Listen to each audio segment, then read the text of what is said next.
Welcome back, and thank you for tuning into Midnight Affairs Tales. We appreciate every single one of you. We'd love to know what part of the world you are watching from right now. Let us know in the comments. Now let's dive into today's story, Chapter 1. Everett Cole wasn't supposed to be home tonight. The late October sky was moonless as he turned onto his quiet suburban street, headlights off, coasting the last 100 yards. As a seasoned FBI agent, Everett had learned to trust his gut, and right now it clenched with a nameless dread. He eased his black sedan to a crawl in front of his own driveway.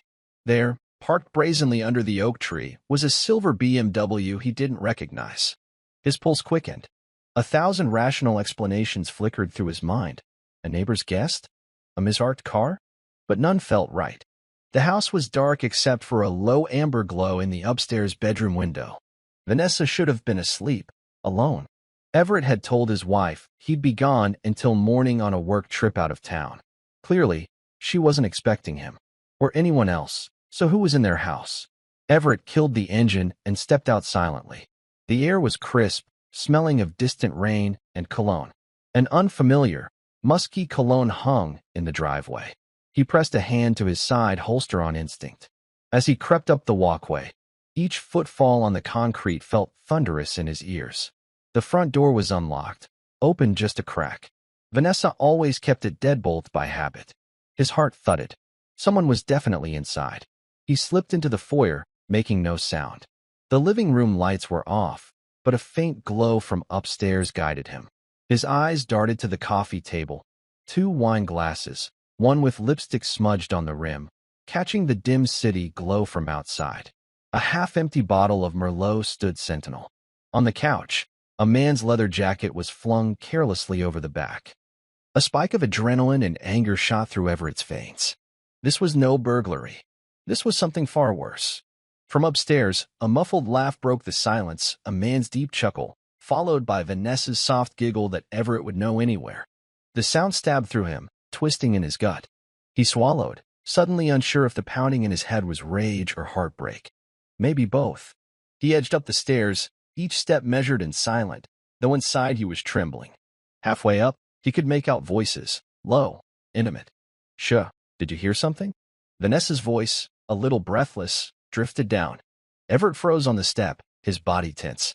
"Relax," an unfamiliar male voice answered softly. "He's not here. You said he's away until tomorrow, right?" The words were casual, laced with confidence. Everett gripped the banister. His knuckles were white. He had to bite down on his tongue to stifle the fury that roared up.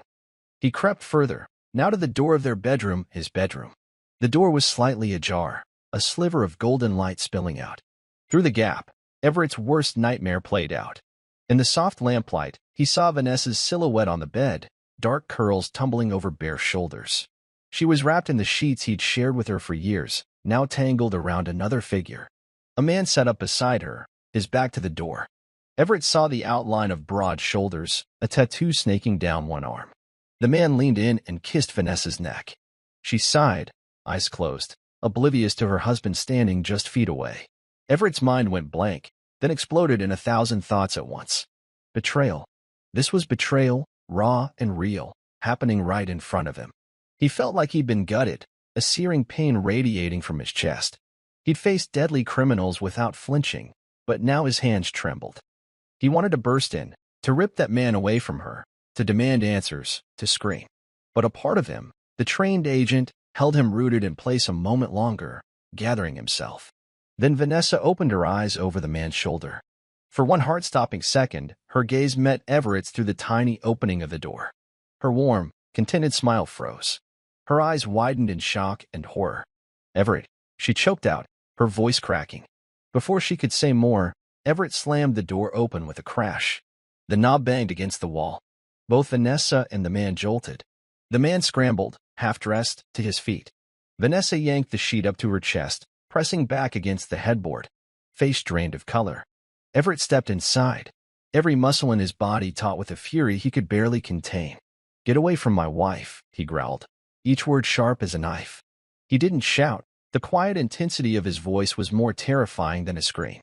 The man, caught between fight and flight, threw a wild glance at Everett. In that instant, Everett saw a stranger's face, angular jaw, dark hair, a scar slashing through his left eyebrow. Their eyes met. The intruders were steely gray and wide with shock, like a deer cornered by a wolf. For a split second, Everett imagined tackling him, pummeling him into the ground until that face was bloody and unrecognizable. A raw, primal anger surged. Betrayal had never been just an idea, and now it was here, in his bedroom. Then a sob from Vanessa splintered through the red haze. "Everett, please," she cried, tears spilling down her cheeks.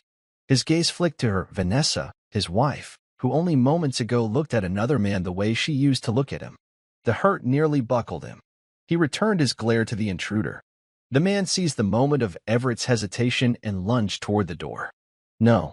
Everett barked, moving to block him, but the man was fast and desperate. He slammed a shoulder into Everett, knocking him off balance into the door frame. Pain tore through Everett's shoulder as he stumbled. By the time he burst out to the hallway, the man was already halfway down the stairs. Everett thundered after him. "Stop!" he roared, voice echoing through the house. But the intruder didn't stop. At the base of the stairs, the man snatched up his jacket from the couch and bolted out the front door. Everett chased him into the chilly night. He glimpsed the man vaulting into the silver BMW. The engine revved to life. Everett's hand flew to his hip, only to grasp empty air. His gun was still locked in the car safe. "Damn it," he snarled as the BMW's tires squealed.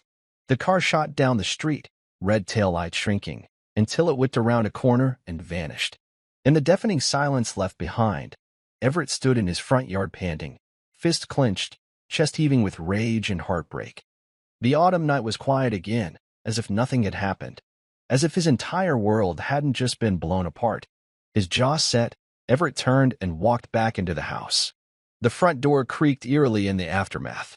From upstairs, he heard a broken sound, a muffled sob. "Vanessa." Everett shut the door with a heavy thud and leaned against it for a moment, trying to steady the tempest inside him. He had so many questions, so many emotions clawing at his throat. He needed answers. No, he deserved answers. Steeling himself, he ascended the stairs once more. His home felt foreign now, every shadow hostile. He stopped at the bedroom doorway. Vanessa sat huddled on the bed in a tangle of sheets, mascara-stained tears streaking her cheeks. She looked small, terrified, guilty. For a long moment, Everett just stood there, his face stern but his eyes betraying hurt.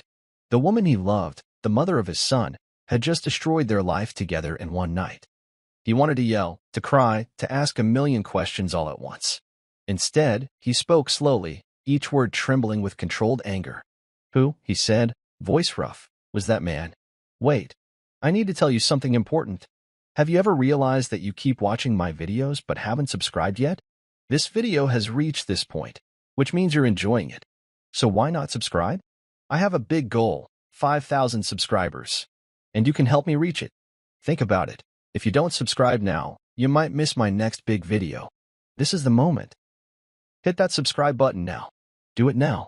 And don't forget to hit the bell icon so you never miss out. I know you'll do it.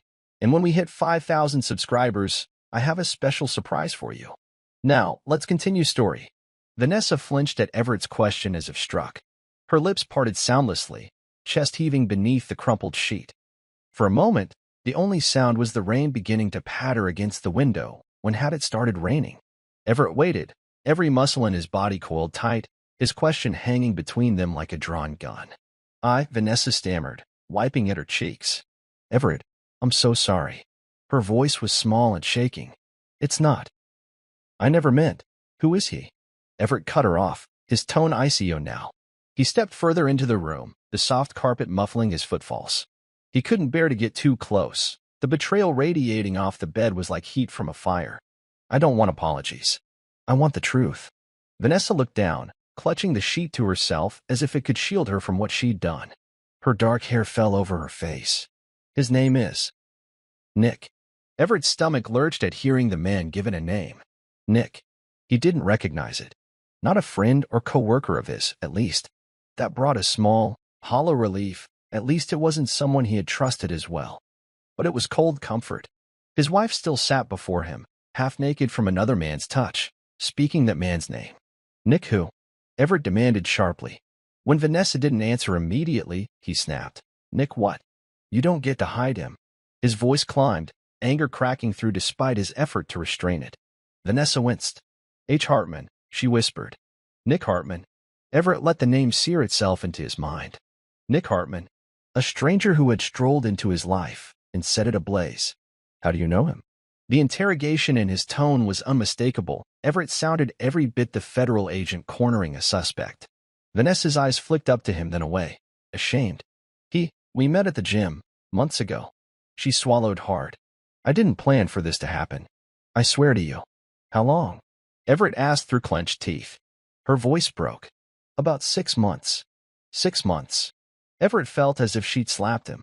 While he'd been working long hours on cases, trusting that his wife understood, she'd been with someone else for half a year. His jaw tightened so hard it ached. He took a slow breath, trying to contain the tempest inside. Were you ever going to tell me? He asked bitterly.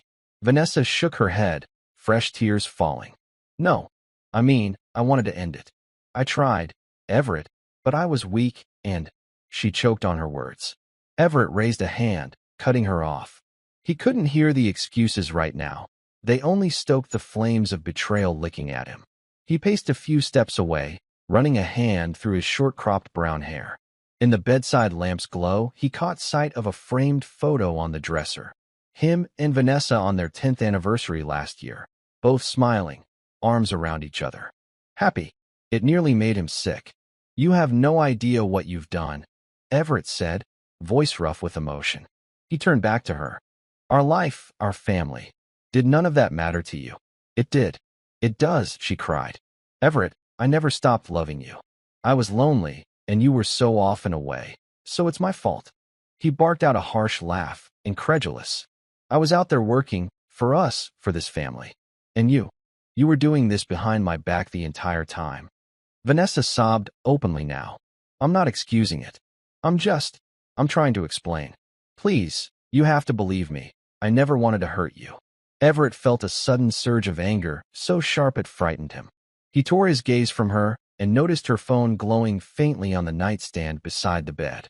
The screen lit up with a text notification, another message from this Nick, no doubt. His blood ran cold, fury and curiosity merging. Without a word, he strode over and snatched the phone. Vanessa gasped, scrambling up. Everett, no, she pleaded, reaching out as if to stop him, but she hesitated, clutching the sheet to her body. Everett's hands were shaking as he entered her lock screen code, his birthday. The phone unlocked. The fact that she hadn't changed it for secrecy almost surprised him, but perhaps she never expected to be caught. A message sat on the screen, preview visible. Nick, are you okay? I'm so sorry. Call me. The timestamp was just minutes ago. Everett's stomach churned. The man had the nerve to text her from somewhere down the road, likely. Everett swiped into her messages, anger clouding his vision. Line after line of texts loaded. He forced himself to focus. He saw Nick's messages from earlier in the evening. Can't wait to finally have you all to myself tonight. And Vanessa's replies, me too. Jason is at his friend's, and Everett's away. It's just us. Everett's heart pounded painfully. So she had deliberately sent their son away for this. The betrayal sank even deeper. Jason, Everett muttered aloud, his voice hollow. His eyes snapped up to Vanessa's, and she flinched at the mention of their 15-year-old son. You involved our son in your lie? And no, she sobbed, shaking her head violently. It was a school project. He wanted to stay over at Trevor's and work on it. So I said yes. You thought it was convenient, Everett finished for her coldly. He couldn't listen to her spin this. The fact that their son's absence had been her green light to invite her lover into their home made Everett's skin crawl with disgust. He tossed the phone back onto the bed in front of her. 6 months, he said, voice thick with contempt. In my house. With my wife. Around my child. Each sentence came out more broken than the last. God, Vanessa, her face crumpled. Everett, please. I know I've destroyed everything, but I can fix this. We can fix this. He recoiled as if struck. Fix this, he echoed, a disbelieving anger in his eyes. How could you possibly fix this? Tell me, because I'd really love to know. Vanessa slid off the bed, wrapping the sheet around her like a makeshift rope. She took a step toward him, arms half raised as if she wanted to touch him but didn't dare. We can get help. Counseling. Anything. I will do anything, Everett. I'll never see Nick again. I swear on my life. Just don't leave. Don't throw away everything we have. Everett's chest constricted. Was she really begging him now to not throw away what she had broken? He shook his head, an incredulous, bitter smile twisting his lips. You did that all on your own. Tears streamed down Vanessa's face. I love you, she whispered. Only you. It was a mistake, a terrible mistake. Everett felt a sting in his eyes and realized, with surprise and anger, that tears had formed. He blinked them back fiercely. He would not cry in front of her. He refused. A mistake is forgetting our anniversary, he growled softly. A mistake is losing your keys. You don't accidentally fall into bed with someone for half a damn year, Vanessa. She covered her face with one hand, sobbing into it. I know, she moaned. I'm sorry. He couldn't stand the sight of her anymore, her crying, her pleading. It felt like a twisted mockery of the pain he was going through. Everett spun on his heel and marched out of the bedroom without another word. As he hit the hallway, her voice rose behind him, panicked. Everett, wait, where are you going? He didn't answer. He stormed down the stairs 2 at a time. The living room was dark, only distant streetlights casting long shadows through the window. In a fury, Everett flipped on a lamp.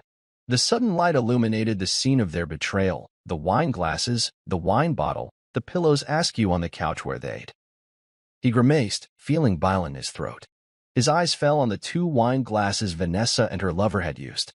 In a swift motion, Everett swept an arm across the coffee table. The glasses and bottle shattered against the hardwood floor with a crash. Red wine splattered like blood across the rug and shards. He stood there, chest heaving, staring at the destruction he'd wrought, so insignificant compared to the destruction Vanessa had wrought on their family. Upstairs, he heard Vanessa's footsteps as she reached the top of the stairs. She hesitated, likely startled by the sound of breaking glass. Everett, she called timidly. He didn't respond. His throat was tight. Instead, he sank down on the couch, head in his hands. In the silence that followed, only the ticking of the wall clock and Vanessa's soft weeping from the stairs marked time. Everett's gaze drifted to the mantel above the fireplace, where an array of family photos sat. There was Jason's grin at last year's baseball championship, Vanessa and Everett's smiling faces on a beach vacation long ago, even their wedding day framed in silver. Evidence of a happy life, a life that now felt like a beautiful lie. He wiped a hand roughly over his face. He wondered in that moment how he would ever explain this to Jason. Their son looked up to both of them.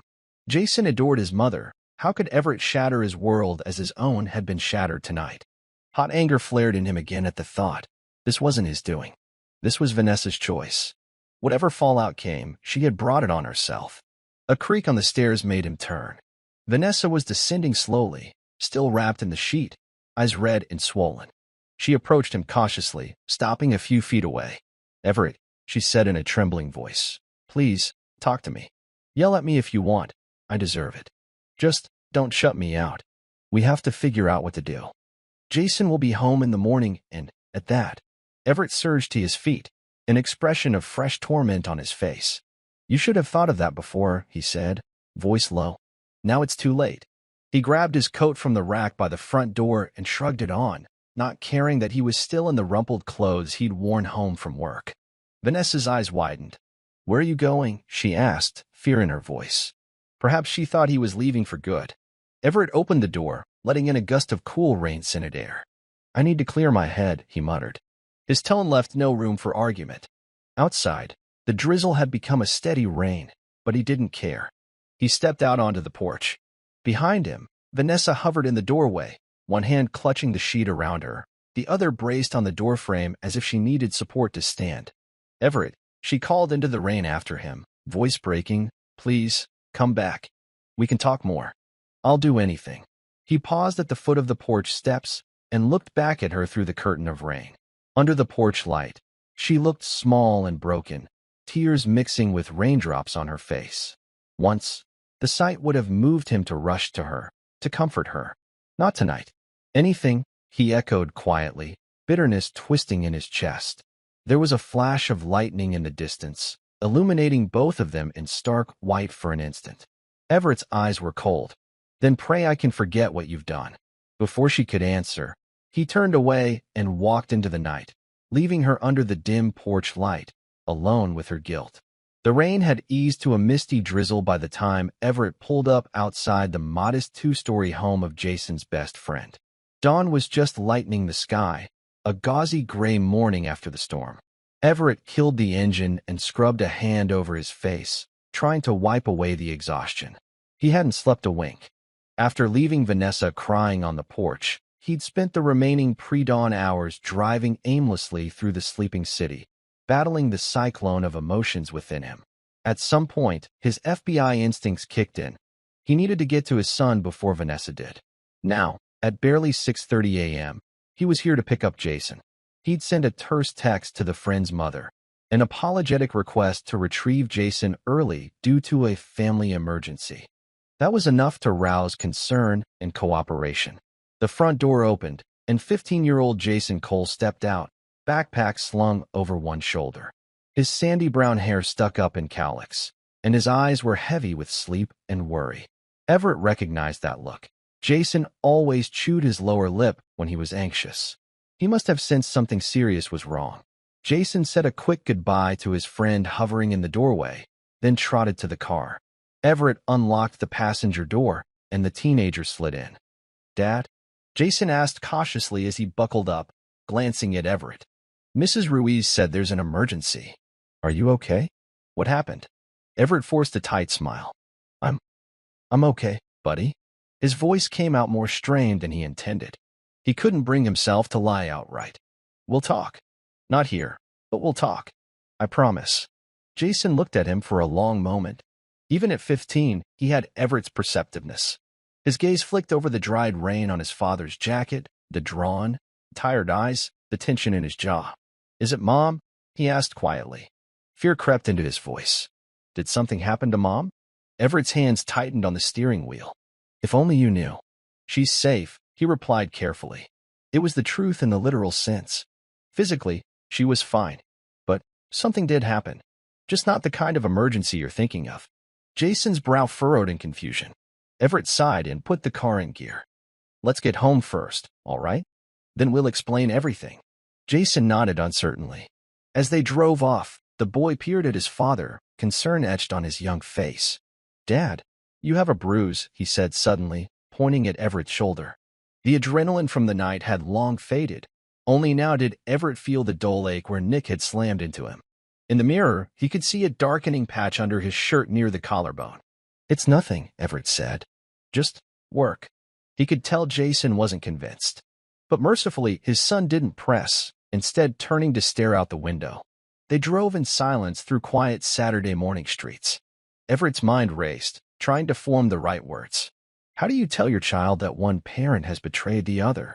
That the stable foundation of his life was built on cracks? When they pulled into their driveway, Everett noticed Vanessa's car was still there. She hadn't fled, not that he truly expected her to. No, she was likely inside waiting anxiously. The thought made his stomach flip with a mix of anger and dread. He didn't want a scene for Jason's sake, but he knew emotions were raw. Everett cut the engine. Jason was staring at the front porch, where soggy shards of last night's emotional storm still remained. The wine bottle Everett had smashed lay in pieces across the flower bed near the porch steps. The boy's eyes widened at that detail. "Dad?" Jason started, voice small. Everett took a deep breath. "Come inside, son. Let's find your mother and we'll talk." The two of them stepped out into the damp morning air. Everett felt his pulse quicken as he unlocked the front door. Part of him wished he could shield Jason from what was to come, but there was no escaping it. Vanessa was in the living room, perched on the edge of the armchair, still wearing the clothes she'd thrown on jeans and a loose sweater after Everett left. She shot to her feet as they entered, her face pale and drawn. "Jason," she breathed, relief and nervousness in her tone. Her eyes flicked to Everett, searchingly, but he kept his expression hard. "Mom? What's going on?" Jason asked immediately. He hovered just inside the doorway, looking between his parents. Everett closed the door softly and put a hand on Jason's shoulder. "Maybe we should sit down." Vanessa nodded, wringing her hands. Yes, of course." She moved to the sofa. But Jason shook his head, shrugging off Everett's hand. He could feel the tension, the dread, swirling in the room. "No, just tell me. You're scaring me." His voice wavered. "Are you sick?" Is it something with Dad's job? Please, whatever it is, just say it. Everett exchanged a brief glance with Vanessa. She looked miserable, eyes shiny with tears that had run dry. She opened her mouth to speak, but only a faint croak came out. Everett stepped forward and gently guided Jason to face him. Jason, your mom and I, we had a serious problem last night. His voice was as calm as he could manage. It's between us. But it affects you too, and you deserve to know the truth. Jason's face went even paler. Are you getting divorced? The question burst out of him, pained and blunt. At 15, he knew what a marital rift could mean. Vanessa let out a soft sob. Honey, no, I hope not, she said quickly, voice breaking. Your father and I are working through something. Everett's jaw clenched. Working through something was an awfully euphemistic way to put it. He knelt a little to meet Jason's eyes directly. Jason, listen to me. His heart pounded. Last night I came home early from my trip. And I found your mom with someone else. Another man. Jason's eyes widened, uncomprehending for a second. What do you mean? Like, someone was here? Who? Everett felt his throat tighten. He wished he could spare his son the details, but there it was. Your mom was being unfaithful, he said, the words heavy and bitter. She was with another man, here, in our home. The silence that followed was absolute. Jason stared at his father, then slowly his head turned toward Vanessa. She had buried her face in her hands, shoulders shaking with fresh tears. Jason took a step back as if the air had punched him. No, he murmured, denial and shock in his voice. Mom, tell me that's not true. Vanessa raised her head, eyes overflowing. Jason, I'm so sorry, she whispered. I made a terrible mistake. Oh my God. Jason's face crumpled. He was only 15, still a child in so many ways. But in that moment, Everett saw a kind of pain and fury flash across his son's eyes that he'd never seen before. The boy's hands balled into fists. How could you? He suddenly yelled, voice cracking. How could you do that to Dad? To us? Jason. Everett stepped forward, putting himself slightly between his son and Vanessa. Calm down. Vanessa stood as well, reaching out. I deserve that, she said in a broken voice. I know. I'm sorry, sweetheart. I'm so sorry, don't. Jason recoiled from her as if she were a stranger. Everett's heart wrenched seeing his son's hero worship of his mother shatter in real time. Jason's fist came up to dash angrily at the tears that blurred his vision. Just don't. I can't even look at you right now, Mom. Vanessa pressed a hand over her mouth, sobbing. Everett gently grasped Jason's shoulder. Take a breath, Jace, he murmured. Jason gulped down a breath, but he was shaking. Is that why you smashed the wine bottle outside? He asked, voice raw. Did you fight with that guy? Who was it? Everett nodded gravely. It was a confrontation, yes. He got away before I could do much. He hesitated, glancing at Vanessa. She was silently pleading with him not to reveal more, perhaps not to paint more ugliness for Jason. But Everett's loyalty was to his son now. His name is Nick. That's all I know so far. Jason looked to his father, anger burning through his tears. Did you call the police on him? He broke into our house. Vanessa interjected softly. He didn't break in, Jason. I invited him. This wasn't a crime. It was my fault. The admission hung heavy. Jason looked almost nauseous hearing that. Everett feared the boy might indeed be sick. He put an arm around Jason, guiding him to sit on the couch. This time Jason didn't resist, dropping down as if his legs gave out. Everett sat beside him, keeping a supportive arm around his back. Vanessa cautiously sat on the opposite end of the couch, tentatively reaching a hand toward her son. Jason, I know you're upset. You have every right to be. I never wanted to hurt you. I love you so much. Jason flinched away from her touch. He buried his face against Everett's shoulder like he hadn't done since he was a little boy after a nightmare. Dad, he choked out, muffled. What's going to happen to us? Everett's throat tightened. He embraced his son, one hand on the back of Jason's head. Hey, listen to me. We're going to be okay, he said softly, though he had no idea yet if that was true. He shot a hard glance at Vanessa over Jason's trembling form. No matter what, you and me, we're going to be okay. I won't let anything break our family apart more than this, all right? I'm here for you, and I'm not going anywhere. Jason nodded against his father, trying to stifle his sobs. Everett held him a moment longer, his own eyes moist.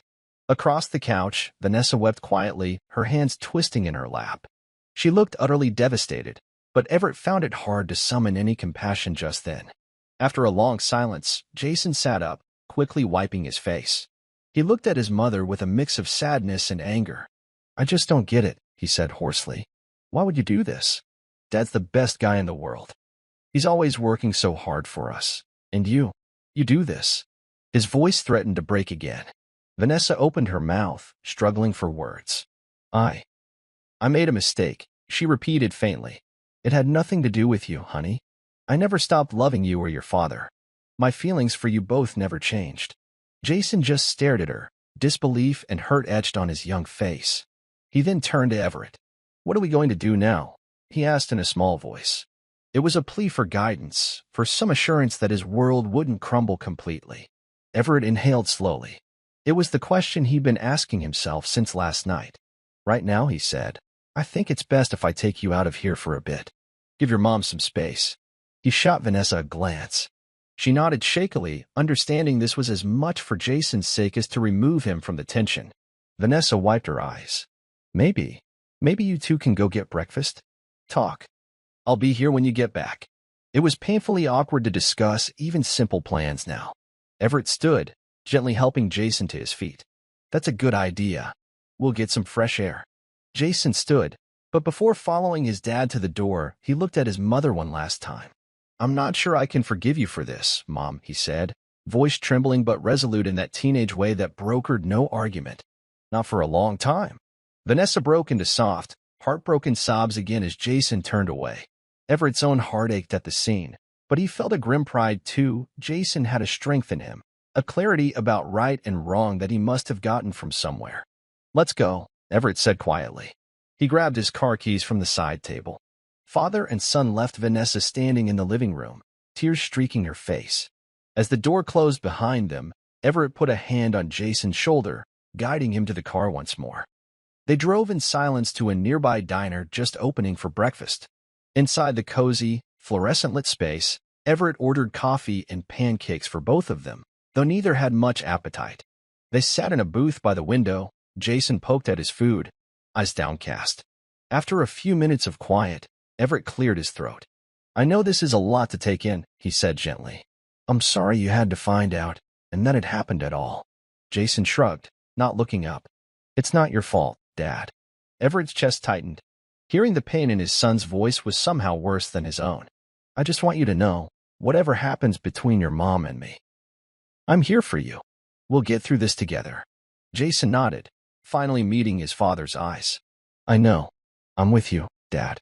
There was a flicker of fierce loyalty in the boy's gaze that both comforted and saddened Everett. For a moment they ate in silence. Outside, the morning was brightening, golden light breaking through the clouds. It felt cruel that the sun could shine after such a dark night. Jason pushed his plate away and asked quietly, "Do you still love Mom?" Everett was caught off guard by the directness. He opened his mouth, then closed it, considering. Did he? The love was buried under so much hurt and anger right now that he honestly didn't know. I'll always care about her," he answered slowly. "She's your mother. We have a lot of years together." But after what she did, he sighed deeply. It's not that simple anymore. Jason fiddled with a sugar packet, tearing it open and spilling crystals on the table. "Are you going to leave her? Like, divorce?" Everett rubbed his brow. "I haven't decided anything yet. Last night, I was sure I never wanted to see her again. Today, I don't know. This is hard for me too, Jason. I get it." Jason swallowed hard. "I hate what she did, but she's still my mom." Everett reached across the table and squeezed his son's arm. "I know, and you have every right to love her and be angry with her at the same time. However you feel is valid." Jason blinked back tears that threatened again. I never thought something like this would happen to our family." Everett nodded, his expression grim. "Neither did I." He paused, then added in a lower voice, "And I don't intend to let that man, or anyone, tear us apart further. That I promise you." Jason looked up, a question in his eyes. "What do you mean?" Everett realized his tone had darkened unconsciously. He sipped his coffee, debating how much to say. I mean, I'm not going to let him get away with what he's done. He doesn't just get to walk into our lives and walk back out without consequences. A spark of anger lit in Jason's features. Good, he muttered. He should pay for this. Everett studied his son carefully. I don't want you worrying about that. It's my job to deal with him, all right? Jason frowned. But no buts, Everett said firmly, though he softened it with a small, sad smile. I'm the adult here. And I also happen to be an FBI agent, remember? I have ways to handle this. Jason seemed to relent a little, but he still looked troubled. Just be careful, Dad. I mean, you're really mad. I am too, but I don't want you to do something that could get you in trouble. Despite everything, Everett felt a swell of affection and admiration for his boy. Jason was worried about him even now. Don't worry. I won't do anything reckless, he lied, not entirely sure himself what he might end up doing when it came to Nick Hartman. But I will make sure he answers for what he did. Jason nodded. After a moment, he said quietly, Can I help? I mean, even if it's just finding out who he is or something? Everett hesitated. The protective father in him wanted to shield Jason from any further involvement. But another part of him recognized Jason's need to do something, anything, to regain a sense of control. It was the same drive Everett himself felt burning in his gut, the need to act. We'll see, Everett said at last. First, I need to gather some information. I only got his name last night. Jason offered. Mom mentioned she met him at the gym. Is he from around here? Do we know anything else? Everett recalled a few details, the silver BMW, the scar, the tattoo on the man's arm. I have some leads, he said, and I'll use every resource I can to find out everything about him. If he has any skeletons in his closet, I'll dig them up. Something steely had entered Everett's voice without him meaning to. Jason looked at him with a mix of concern and admiration. Okay, the boy said quietly. He seemed to take a measure of reassurance in his father's determination. Everett checked his watch. They'd been gone nearly an hour. He wondered what state Vanessa would be in when they returned. Part of him didn't want to go back at all, but they couldn't stay at the diner forever. We should head home, he said softly. Figure out the next steps. Jason looked reluctant, but agreed. They paid and left the diner. The sky was clearing to a pale blue. The storm truly passed, but the chill of the previous night's events remained. On the drive back, Everett glanced at Jason. How are you holding up? Jason shrugged, staring ahead. I'm okay. I mean, I'm not, but I will be. I have you. Everett felt a lump in his throat. He reached over and squeezed the back of Jason's neck affectionately. Always. As they turned onto their street, Everett's mind shifted gears to what came next. There would be difficult decisions, living arrangements, counseling perhaps, at least for Jason if not for himself. His marriage, that might well be beyond saving. That thought brought a stab of sadness. He had truly loved Vanessa, still did in some buried, betrayed way. But he couldn't imagine forgiving her easily, if ever. Not when the image of her with that man was burned into his mind. And then there was Nick Hartman. Everett's jaw set in a hard line as they pulled into the driveway. He noticed something then, a set of wet tire tracks on the asphalt that hadn't been there earlier, as if a car had pulled in and out while they were gone. An uneasy prickle ran up Everett's spine. He hadn't expected Nick to dare come near his house again so soon, but his instincts told him something was off. He parked and quickly scanned the surroundings. No unfamiliar cars now. Maybe it was nothing, a delivery truck turning around. Still, Everett's hand hovered near his hip out of habit, where his holster would normally be. He cursed under his breath, remembering his service weapon was still locked away upstairs where he'd left it after his trip. He would have to bring it with him from now on. Jason noticed his father's alert posture. Dad? What is it? Everett shook his head slightly. Not sure. Just stay behind me, okay? Father and son approached the house. Everett tested the front door and found it unlocked. He distinctly remembered locking it when they left. A spike of alarm went through him. He gently nudged Jason back. They stepped inside cautiously. Vanessa? Everett called. No answer. The living room was empty, the silence heavy. Mom? Jason called out, voice quavering. Still no response. Everett's heart started to thump. He moved quickly through the downstairs, kitchen, dining room. No sign of her. As he rounded back toward the foyer, his eyes fell on the floor near the staircase. The sheet Vanessa had been wrapped in earlier was crumpled there, abandoned. And next to it, something gleamed on the wood floor. Everett crouched and picked it up. It was Vanessa's cell phone. The screen was cracked, as if it had been dropped. A tendril of dread curled in Everett's gut. He thumbed the power, dead. It must have been damaged or powered off. Jason hovered anxiously. Dad, where is she? Everett rose slowly, mind racing. It wasn't like Vanessa to leave without her phone, especially not after what happened. Her purse was still on the side table. He's gone. Maybe she left in a hurry? But why? He strode to the front window and looked out, half expecting to see her car gone. But her blue sedan was still right there in the driveway where it had been. She hadn't taken her car. She hadn't taken her phone or purse. It was as if she just vanished. Everett felt a chill that had nothing to do with the morning air. A terrible thought struck him. Had Nick come back? Those tire tracks, had he returned while they were out and done something? Jason, go wait in the car, Everett said tersely, turning to his son. Jason's eyes widened. Why? What's going on? Where's Mom? Just do it, Everett ordered, perhaps more harshly than intended. I need to check something. Now, Jason. Frightened by his father's tone, Jason obeyed, stepping back outside onto the porch. Everett dashed upstairs, taking the steps 2 at a time. Vanessa, he shouted now, panic edging his voice. He threw open the bedroom door, not there. The bathroom, empty. Guest room, empty. But on the hallway floor, near the back door that led out to the yard, he saw muddy footprints. 2 sets. One looked like Vanessa's small prints from her bare feet, heading toward the door. The other print was a man's boot, larger, alongside hers. Everett's blood went cold. He pushed open the back door. It swung out to the yard, which backed onto a small patch of woods. The ground was wet and trampled. Tire marks scored the grass near the back gate that led to the side street. Someone had driven a vehicle up to the back of the house. All signs painted a terrifying picture. Vanessa hadn't simply left. She'd been taken. Everett's fists clenched. Whether Nick or someone else, someone had come into his home and taken his wife, his betrayer, yes, but the mother of his child, against her will. The evidence was stark and chilling. In that moment, Everett's anguish and anger coalesced into an icy resolve. Betrayal or not, he would find Vanessa and bring her home safely. And if it was Nick Hartman who'd done this, the man had just turned a domestic nightmare into a criminal haunt. Everett stepped back inside and locked eyes with Jason, who hovered anxiously at the threshold of the open front door. He had heard his father shouting and the alarm in his voice. Dad? Jason's voice trembled. Where's Mom? What happened? Everett moved toward his son, placing steady hands on the boy's shoulders.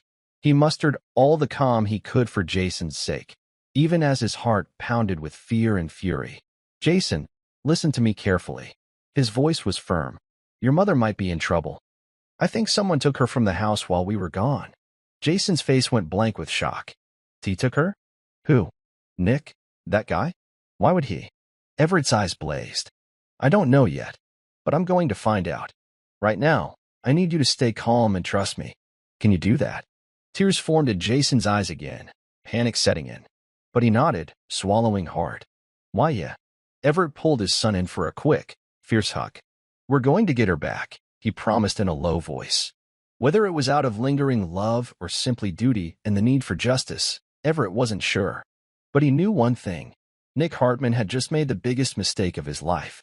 As Everett grabbed his keys and ushered Jason back to the car, his mind was already racing through the steps ahead, secure Jason's safety, alert his FBI team discreetly, track any leads on Nick's whereabouts. This was no longer just about betrayal and revenge. It was about saving Vanessa's life.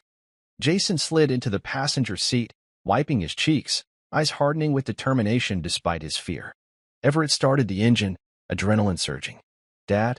Jason asked, voice steadying as he braced himself. Yes, son. Jason met his father's gaze with a resolve beyond his years. I'm with you. Whatever it takes to get Mom back. I'm with you. Everett nodded, a grim smile touching his lips despite the circumstances. The ultimate payback had just taken a turn he never expected, but one thing was certain now. Father and son would face it together. And whoever had done this was going to regret ever crossing FBI agent Everett Cole and his family. The next 48 hours passed in a haze of tense waiting. Vanessa hadn't been abducted, not in the criminal sense, Everett discovered quickly. The tire tracks, the footprints, the panic, all staged. Security footage from a nearby neighbor's doorbell camera caught just enough. Vanessa, dressed in a hoodie and cap, climbing into a waiting car. Alone. Voluntarily. No struggle. No Nick. She hadn't been taken. She'd left. Voluntarily. Worse, she hadn't contacted anyone since. Her phone remained off. No calls to Jason. No messages. No note. Nothing. And now Everett was certain of something deeper. Vanessa was hiding, not just from him, but from something. Or someone. And that someone had to be Nick Hartman. He needed to find him. Everett started by following the only thread he had, the gym. It was a quiet Tuesday morning when Everett stood parked across the street from Ironcore Elite, the upscale gym Vanessa had attended for the last year. It wasn't far from downtown, clean, boutique, the kind of place filled with personal trainers, overpriced smoothies, and hidden affairs. Vanessa had told him she joined for yoga. The irony stung now. Everett watched through his tinted windows.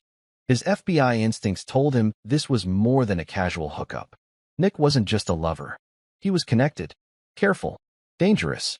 Then, just before 8 a.m., the man appeared. Nick Hartman stepped out of the building wearing fitted gym clothes, earbuds in, a towel slung over his shoulder. Everett recognized him instantly, scar over his eyebrow, confident walk, arms heavily inked beneath the sleeves.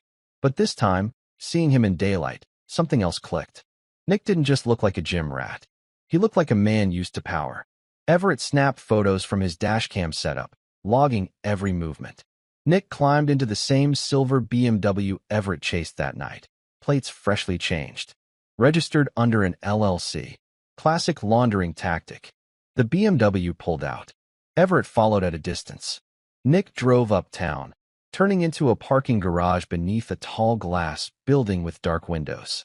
Everett rolled past and clocked the signage. Silvercrest Investments. The name hit him like a punch. Silvercrest, it had been flagged in a now-dropped fraud case months ago. Everett had even reviewed the case once in passing. Something about misappropriated city development funds, shell companies, laundering. The lead agent, Marcus, had closed the file citing lack of evidence. And now Nick Hartman was walking into that building like he owned the place. Everett parked, heart pounding. He snapped one last photo of Nick entering the elevator lobby, then sat back, staring at the Silvercrest sign. His mind worked fast. Nick wasn't just some random fling. He was deep into something bigger, something that Vanessa had gotten tangled in. He pulled out his phone and opened the old FBI case file from memory. Buried in the financials was a familiar name, Vanessa Cole. Not as a suspect, but as a communications consultant on one of the city projects tied to the case. A cold realization washed over him. Vanessa hadn't just betrayed him with her body. She'd used her position, her network, her marriage, to get close to something criminal. She was involved with a man under investigation. She might have even helped kill that investigation. And Everett's own bureau had shut it down. Why? Was Vanessa in over her head? Was she being used by Nick? Or was she a willing part of this game? Everett looked at the photo of Nick again, standing tall, laughing, confident. He imagined him sitting beside Vanessa in bed, whispering secrets, laughing about the lies. Using her. Or maybe using each other. Whatever the truth was, it was time to find it. And Everett wouldn't just find it. He'd expose it. Back at home, Jason sat at the kitchen table, scrolling through his school tablet with a half-eaten bowl of cereal beside him. He hadn't gone back to school since Vanessa disappeared. And Everett hadn't pushed him. Jason was quiet. But Everett could tell his son was processing. Watching. Absorbing everything. Any update? Jason asked as Everett stepped inside, dropping a folder on the counter. I found him, Everett said. Jason straightened. Nick? Everett nodded. He runs a company called Silvercrest. Ever heard of it? Jason shook his head slowly. Is that bad? Everett grabbed a pen and sketched a quick map on a scratch pad. Arrows, names, numbers. It's tied to a fraud case from last year. A lot of money went missing from a city development fund. The case was dropped by my department. Quietly. Now Nick's name is back in the mix. And your mom's too. Jason paled. You think Mom was part of it? Everett hesitated. I don't know. Maybe she was used. Maybe she knew exactly what she was doing. Jason's jaw tightened. You think she ran because she was scared of him? I think she ran because someone told her to. There was a beat of silence before Jason asked, "What do we do now?" Everett looked at his son, a boy caught in something no child should be near, and made a decision. "We build a case," he said. "Carefully, quietly. If Silvercrest is dirty, we find the dirt. And we bury them with it." That night, Everett returned to the garage, now his war room. He pinned Vanessa's photo beside Nick's. He added the Silvercrest logo. Then he drew a circle around all three. He pulled up the closed FBI file. Nearly everything inside had been redacted. But one name remained in the approval signature. Assistant Director Morrison. Everett stared at it for a long time. Morrison was clean. Trusted. She'd mentored him for years. If she signed off on closing this case, it wasn't random. Someone had gotten to her. That changed the game. Because now, this wasn't just about Vanessa. It was about his own bureau. And something about that made Everett more dangerous than ever. The next morning, Everett arrived at FBI HQ with purpose in his step and fire in his veins. The world might have shifted under him, but he was still Everett Cole, and he knew how to ask the right questions without raising alarms. He started with his former partner, Marcus O'Neill. Tall, affable, always a bit too polished. Marcus was the kind of guy who smiled through every interrogation. He'd been Everett's partner for nearly 5 years. Until now, Everett had trusted him like a brother. They stood by the vending machine in the break room. Casual. Off the record. "Heard you took a few days off," Marcus said, sipping coffee. "Everything all right?" Everett shrugged. "Personal stuff. You know how it is." Marcus gave him a long look. "Vanessa?" Everett raised an eyebrow. "Why do you ask?" Marcus chuckled awkwardly. "Come on, man. You know how tight we all are here. Word gets around." Everett smiled thinly. "Yeah, I'm learning that." Marcus took another sip. "You, looking into that Silvercrest thing again?" The question came out too fast. Too rehearsed. Everett's stomach dropped, but his face stayed neutral. "Why would I be?" "No reason," Marcus said quickly. "Just thought I saw your name on some old logs. Figured you were revisiting things." Everett tilted his head. "You closed that case, didn't you?" Marcus nodded. "Yeah. Didn't go anywhere." "You sure about that?" A pause. Marcus's eyes shifted. "We all get pressure sometimes, Ev. You know how it works." There it was. Everett leaned in slightly. "Pressure from who?" Marcus smiled faintly. "You don't want to know." Everett's expression didn't change. But inside, something snapped. Whatever this was, it wasn't just personal betrayal anymore. It was institutional. Protected. Buried. And that meant one thing. He would need to dig deeper. Much deeper. He left Marcus with a polite nod and walked straight to the parking lot. As he opened his car door, his phone buzzed. An anonymous message flashed on screen. "Stop digging. This isn't your war. Walk away while you still can." Everett stared at the message, then deleted it.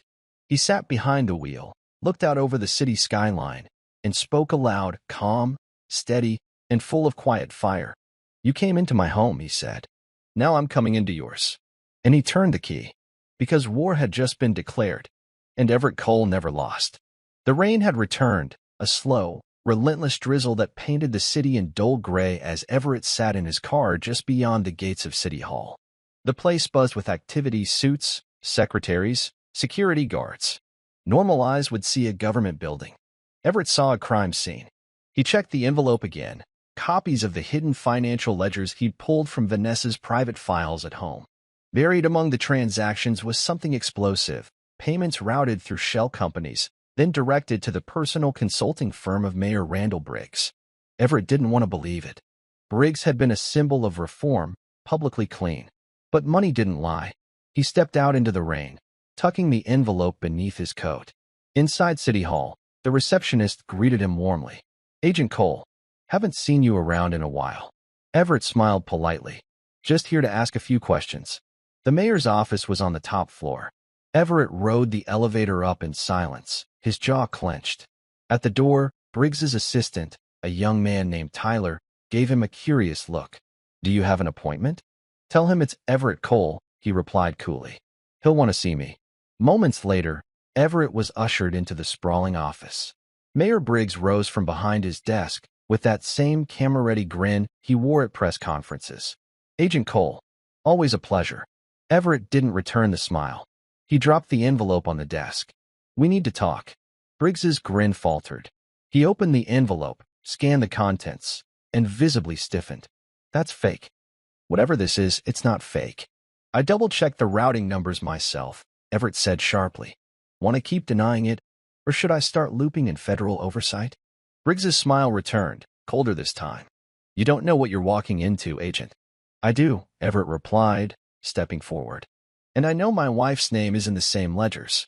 So tell me, Mr. Mayor, why is my family wrapped up in your dirty money?" For a moment, Briggs didn't answer. Then he looked Everett dead in the eye. "Because sometimes, Agent Cole, survival means choosing the wrong allies." "And your wife?" "She chose hers." The tension from the mayor's office clung to Everett like smoke as he walked back to his car. His shoes splashed through shallow puddles, the rain washing the city but not the filth beneath. Briggs hadn't outright admitted guilt, but the glint in his eyes, the subtle warning in his words, it told Everett everything. Vanessa had gotten in over her head. Whether out of desperation, greed, or blackmail, she'd linked herself to dangerous people. Back in his car, Everett sat motionless for a long time, letting the engine idle. The wipers scraped slow arcs across the windshield. He called Rachel Flynn. "Everett." Her voice crackled through the speaker. "I need to meet," he said. "Tonight. Somewhere quiet." They met hours later in the back corner of a downtown diner, long after the dinner rush had faded. Rachel, still sharp-eyed and grounded in grit, ordered coffee. Everett slid her a copy of the ledgers. She flipped through them quickly, whistling low. "Mayor Briggs. Damn. That's a story." "It's not just a story," Everett said. "It's leverage. And I think Vanessa was the delivery system."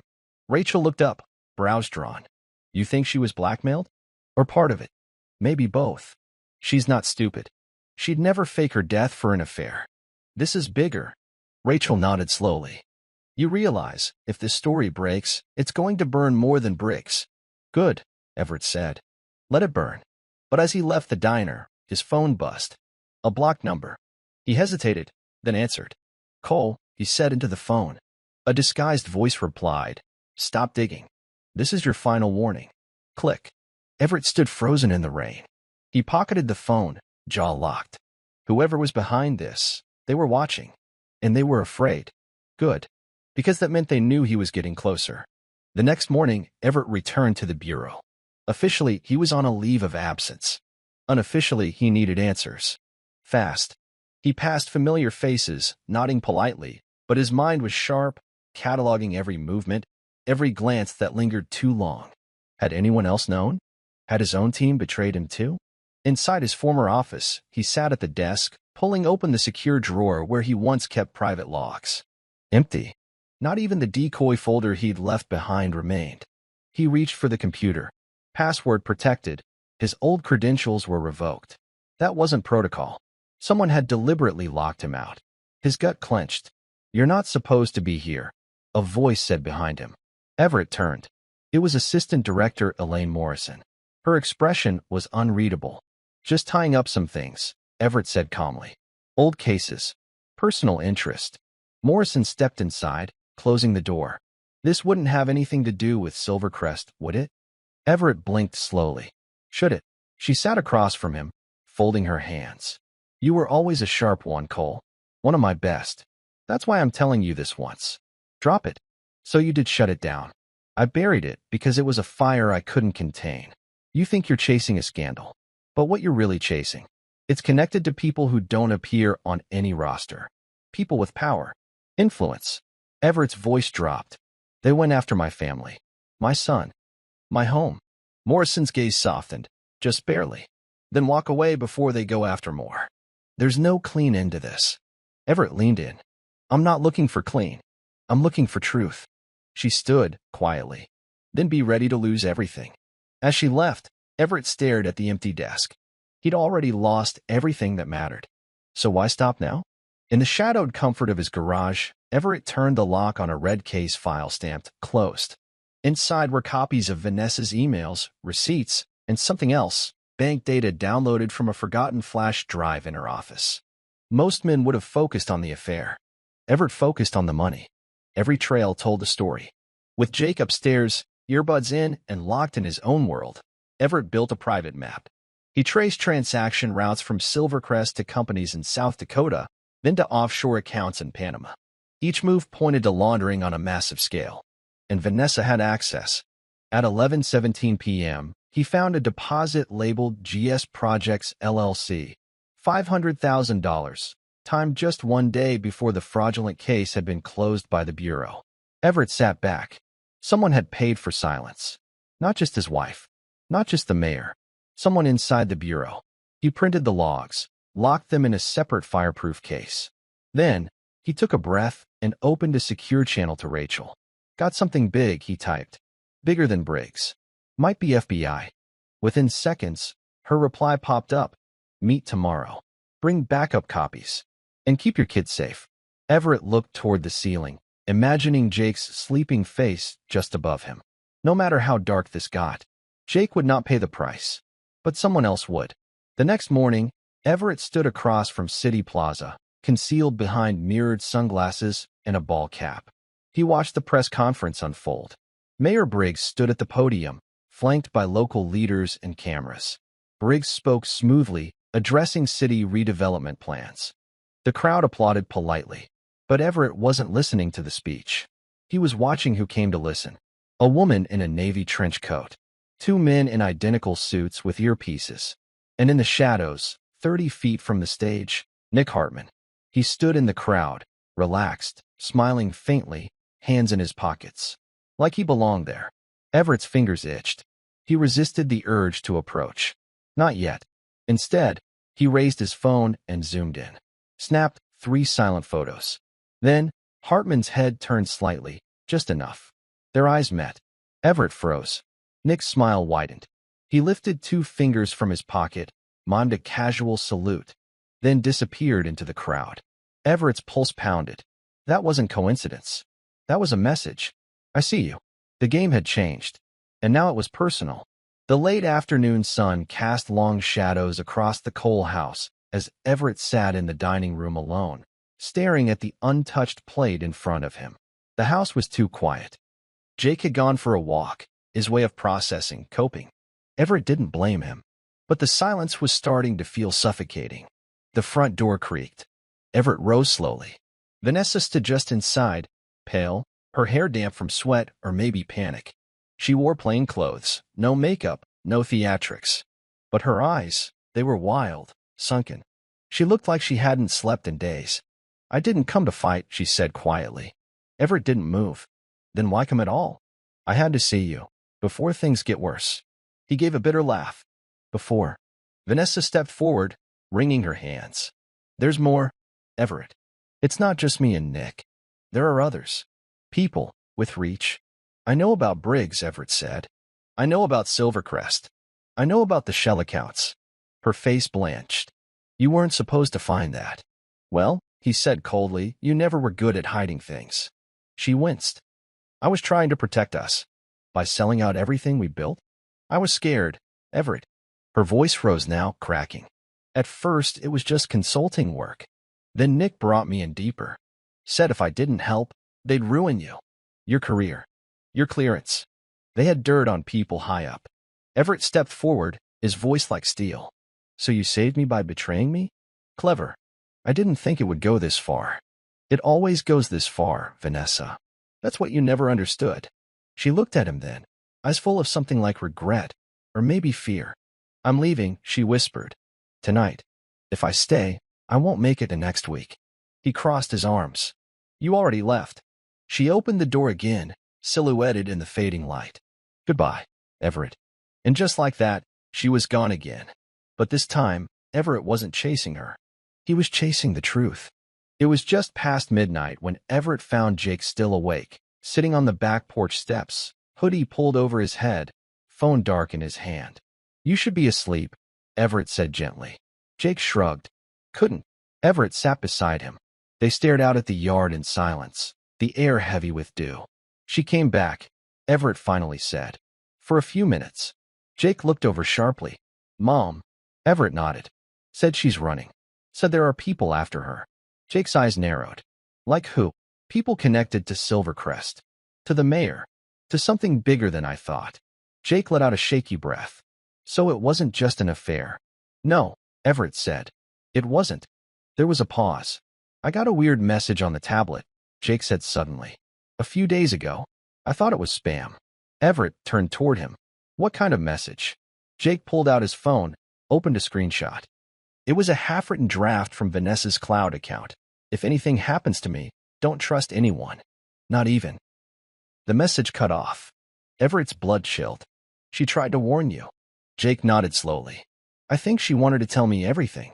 But someone stopped her. Everett stared out into the dark. They're cleaning house. Jake's voice was quiet. Is she really in danger, Dad? Everett answered without hesitation. Yes. Jake tightened his fists. Then we have to help her. Everett looked at his son, surprised. After everything she did? Jake's voice was low but firm. She's still my mom. Everett nodded. All right. Then we do this together. And in that moment, a line was drawn in the sand, between fear and justice, past and future, betrayal and loyalty. Father and son, side by side. Everett woke to glass shattering downstairs. He shot out of bed, gun in hand, bare feet silent on the floor. Within seconds, he was at the top of the stairs, weapon trained downward. The living room window was broken, curtains billowing in the cool breeze. The wine-red rug was littered with shards. Jake stood in the hall, eyes wide. What was that? Stay back, Everett said, voice low. He crept down the stairs. Every corner, every shadow was scanned, cleared. Nothing moved. Nothing breathed. Then he saw it. The framed family photo shattered on the ground, face down in the glass. A message was scrawled in red ink across the wall. Leave it alone. Not spray paint. Not blood. Marker. Surgical. Controlled. Everett stepped closer and saw something tucked into the broken frame. A photo. Vanessa. Bound. Blindfolded. Duct tape over her mouth. Still alive. Everett's chest tightened. His fingers curled around the photo as if to crush it. Behind him, Jake whispered, What the hell? Everett turned, ushering him back. Upstairs. Now. Jake protested, but Everett's voice snapped. Go. He secured the house, checked all exits, then called Rachel. They've escalated, he said. They've taken her.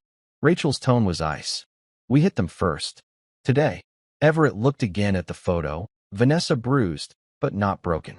His throat tightened. This wasn't about infidelity anymore. This was war. Sunrise cast a blood-orange glow as Everett sat with Rachel at a grimy cafe booth downtown, the kind that never asked questions about meetings before dawn. He laid out the new photo, the red message, and the fragments of data he'd collected. Rachel's expression turned from curiosity to fury. They're using her to get to you.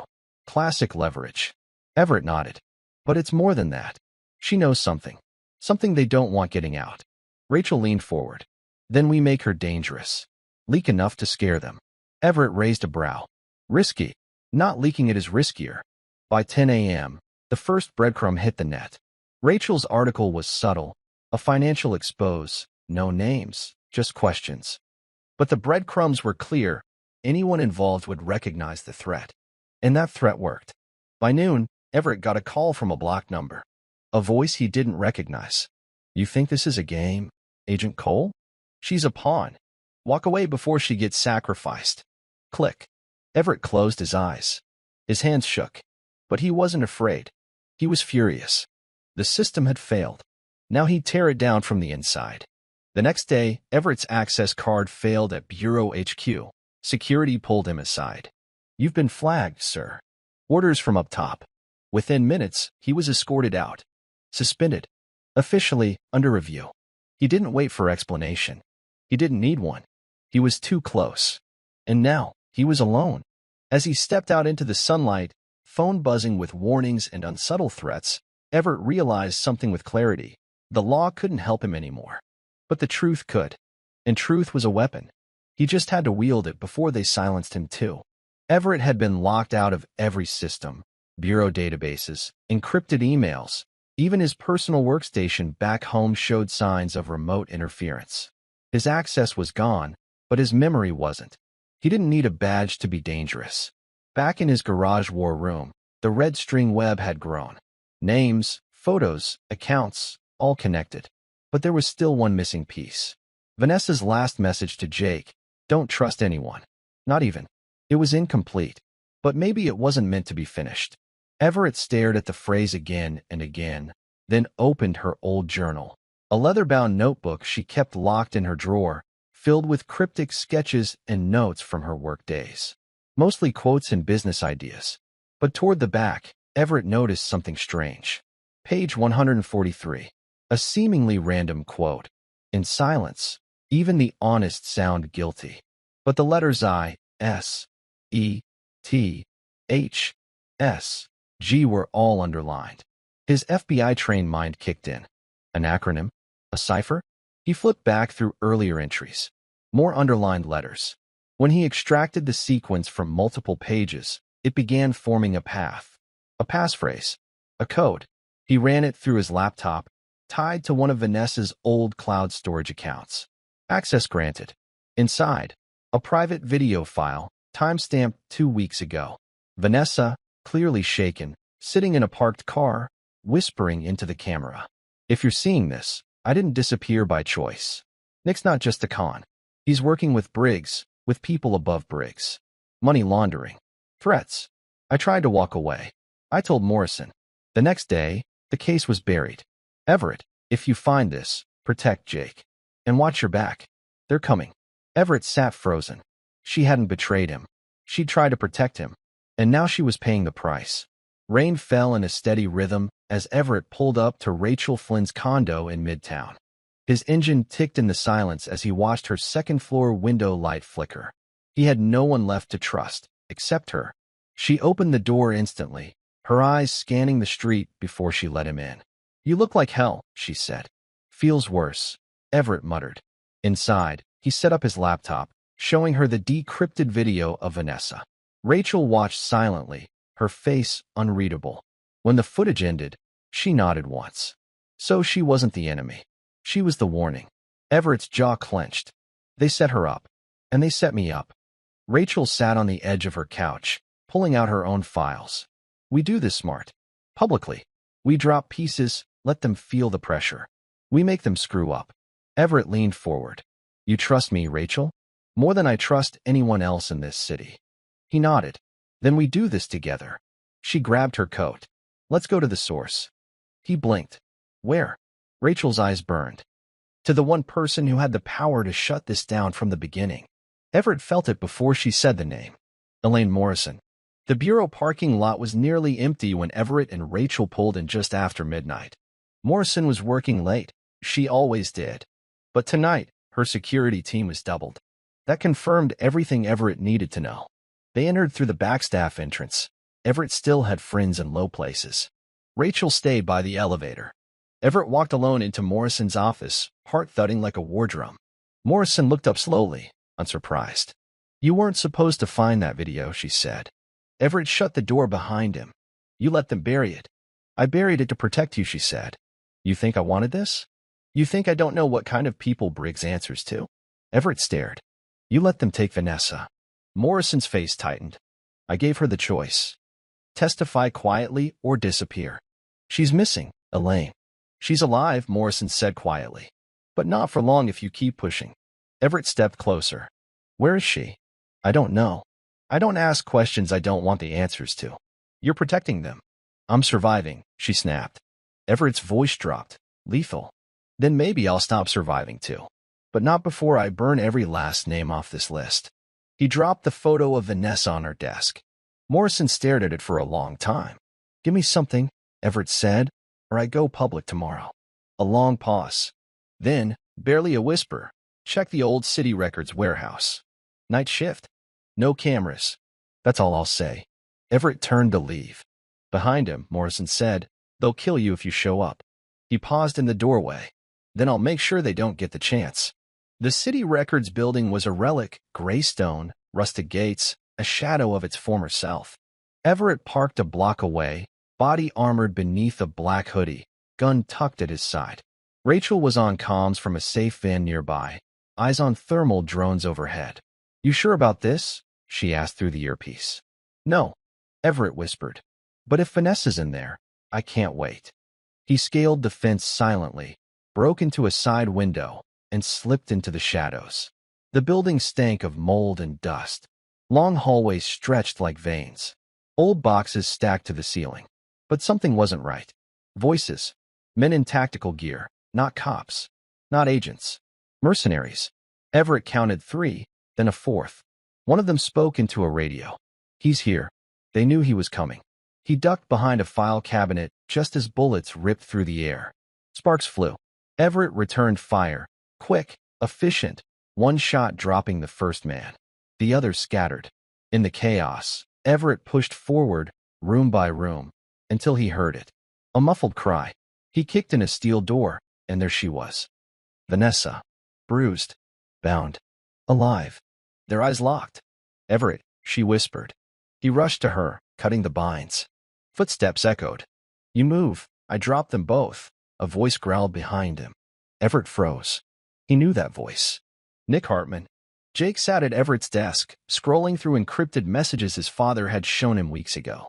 His hands trembled slightly as he decoded part of the file Everett never got to finish. Names. Numbers. And something else, a transfer log. One linked directly to Trevor's father, Jason's best friend. Jake's blood ran cold. His best friend's dad was part of the operation. He called Rachel. "Jake. Rachel, they're not just watching Dad. They're watching me." He forwarded the file. Rachel's breath caught. "Stay inside. Lock the doors." "No," Jake said firmly. "If they're tracking me, I can lead them away. Jake, I'm not just a kid anymore." He hung up, packed a go-bag, and stepped outside. The storm was already moving in. But Jake Cole, he was done hiding. Everett stood frozen, hands slightly raised, eyes on the barrel of Nick Hartman's pistol. Vanessa, still on her knees, let out a trembling breath as Nick stepped closer, gun unwavering. "You just can't let go, can you?" Nick's voice was calm, almost conversational. "All that bureau training, and still, you're just a man chasing a woman who doesn't love you anymore."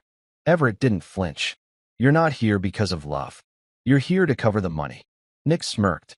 "I'm here to make sure loose and stay tied. And unfortunately for you, you're both very loose." Behind him, one of the mercs stirred. Everett's gaze flicked, saw the slight shift, just enough. He dove. A shot rang out. Pain tore across Everett's shoulder, but he rolled, came up behind a metal cabinet. Vanessa screamed. Nick cursed. "Shoot him." The firefight erupted, gunfire tearing through paper files, sparks lighting the dark. Everett fired back, one bullet striking true. A merc fell. Another rushed forward. Everett dropped him with a clean shot to the leg. Then silence.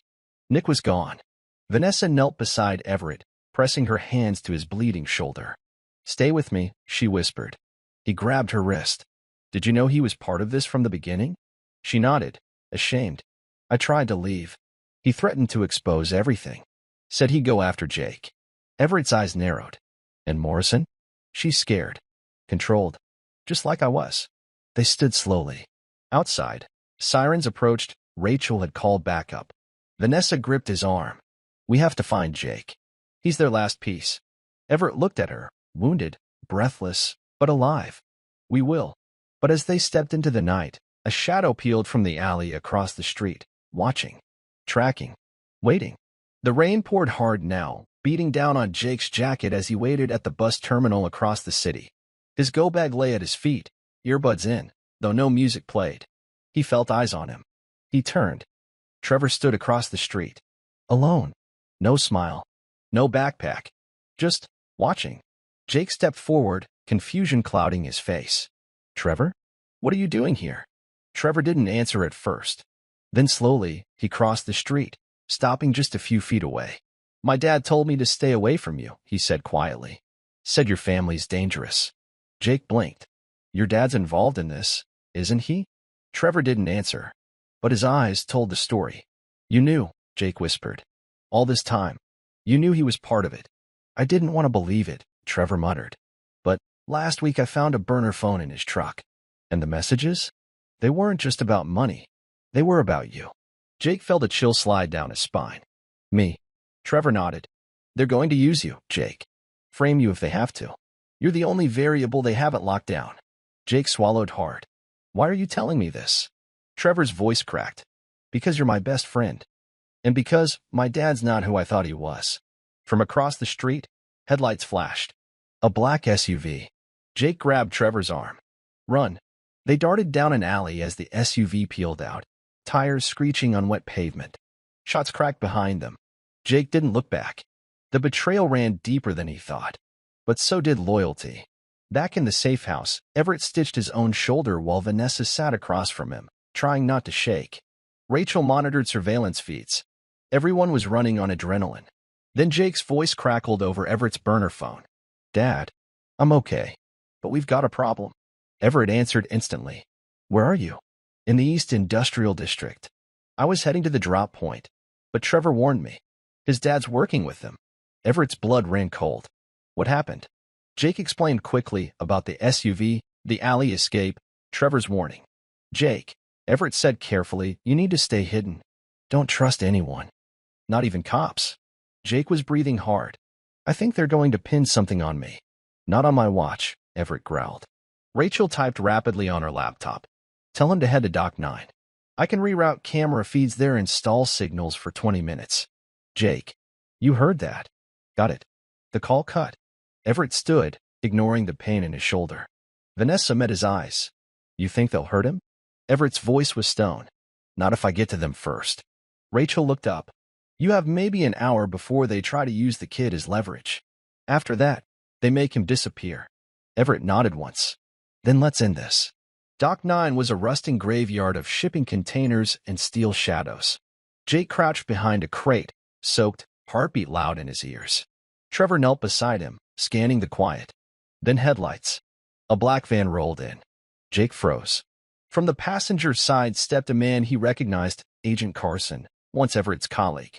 He called out, voice echoing, Jake Cole, step out. This is a federal matter.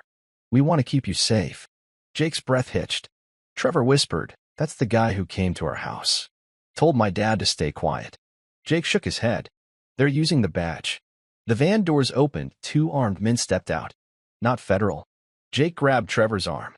Now. They ran through stacked containers as the men shouted commands, flashlights cutting through fog. Then, boom. A container erupted in fire, Rachel's drone strike. Chaos broke loose. Everett appeared through the smoke, sidearm raised, Rachel behind him with a backup clip. Shots fired. Jake Dove rolled, crashed into Everett's arms. You okay? Everett barked. Jake nodded. They almost had us. Not today. Vanessa emerged behind them, a weapon in hand. She locked eyes with Jake. I'm sorry, she breathed. Jake nodded, just once. Then they ran.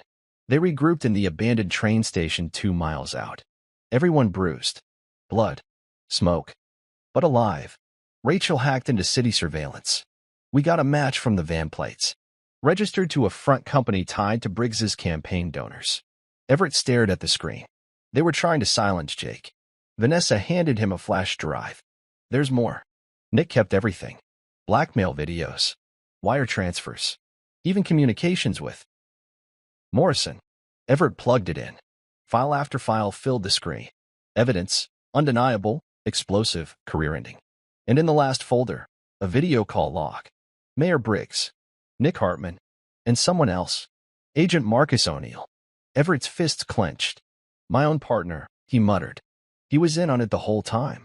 Vanessa whispered, they'll come after you harder now. Everett looked at his son, then back at the screen. Then let them come. It was just past 2 a.m. when Everett activated a protocol he hoped he'd never need. Red Circle, a private backup plan he designed years ago in case the Bureau ever turned on its own. Hidden in an off-grid laptop he kept buried in a garage toolbox, the program accessed secure drives he'd once stored for blackmail insurance. But now, he wasn't interested in leverage. He wanted exposure. Rachel watched over his shoulder. You're really doing this? Everett's eyes didn't blink. Once these files go out, they can't stop it. She nodded. Then do it right. He ran diagnostics.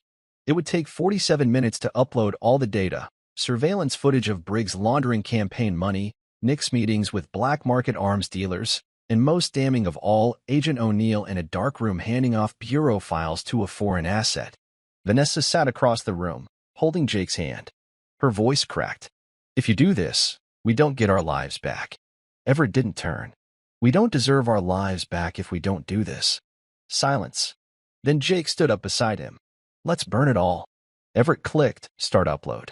And the timer began to count down. The warehouse door slammed open. Gun drawn, Everett spun toward the entrance, ready to fire.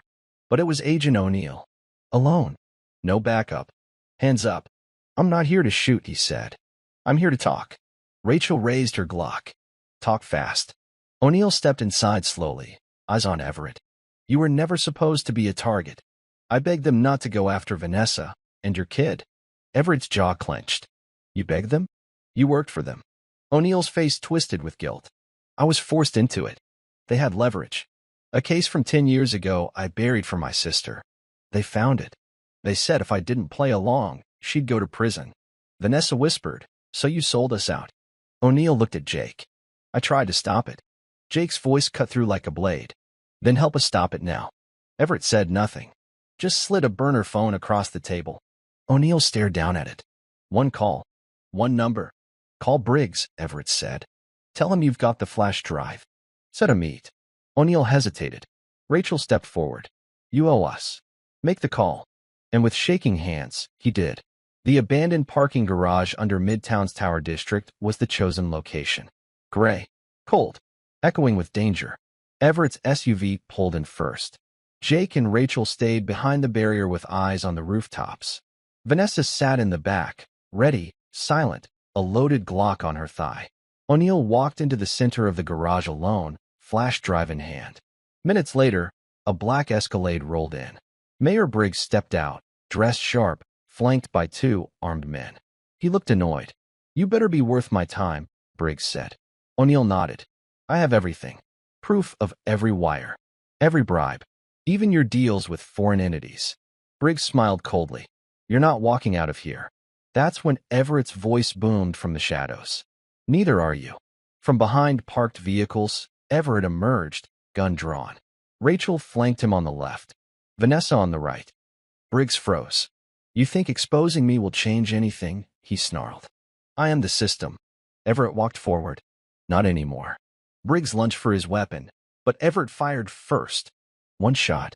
The mayor collapsed, blood blooming on his chest. His guards moved, but Rachel and Vanessa dropped them both in clean, tactical precision. O'Neill dropped to his knees, breathing hard. Silence. Then Jake's voice echoed from above. You got it all on tape. Rachel looked up. Jake was holding the drone controller, already uploading the entire confrontation live. The people were watching. The lie was dead. By morning, the footage had been shared across every major news network. Mayor Briggs, dead. FBI agent O'Neill, arrested in connection with espionage. Nick Hartman, wanted. And Everett Cole, suspended indefinitely. Branded as rogue, but publicly a hero. Rachel sat across from him at the safe house table, exhausted. They're spinning it fast. Some media is calling it a conspiracy. Others say it's proof the Bureau is broken. Everett lit a cigarette, his first in 10 years. They're not wrong. Vanessa stood at the window, staring out. What now?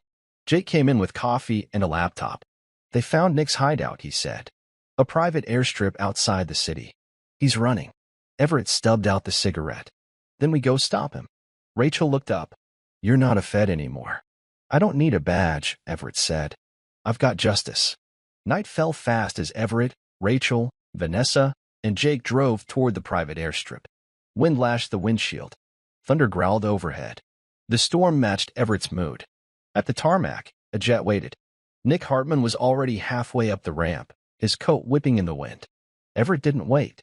He leapt from the SUV, gun raised. Nick. Into the line.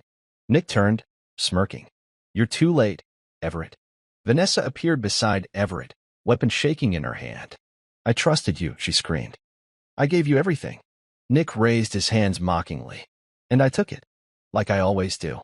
Everett fired, a warning shot at Nick's feet. Nick flinched, but didn't move. Jake stepped forward, face hard. You hurt my mom. You came after my dad. You tried to ruin my life. Nick looked at him and laughed. And you think you'll stop me? Jake aimed the second drone controller at the plane. Pressed a button. Boom. A gas line erupted under the jet's belly. Nick screamed as flames roared behind him. Everett tackled him to the ground. Vanessa stood over them both, gun pointed, tears in her eyes. "Goodbye, Nick." Nick Hartman lay on the ground, coughing through the thick smoke rising from the burning jet. Flames reflected in his eyes as Everett pinned him to the tarmac, knee pressing into his chest. "You're done," Everett growled. Nick spat blood. "You think killing me fixes all of this?" Vanessa stood over them, gun steady, her hand trembling. Jake stood a few steps behind, chest heaving, waiting for her to do what no court ever would.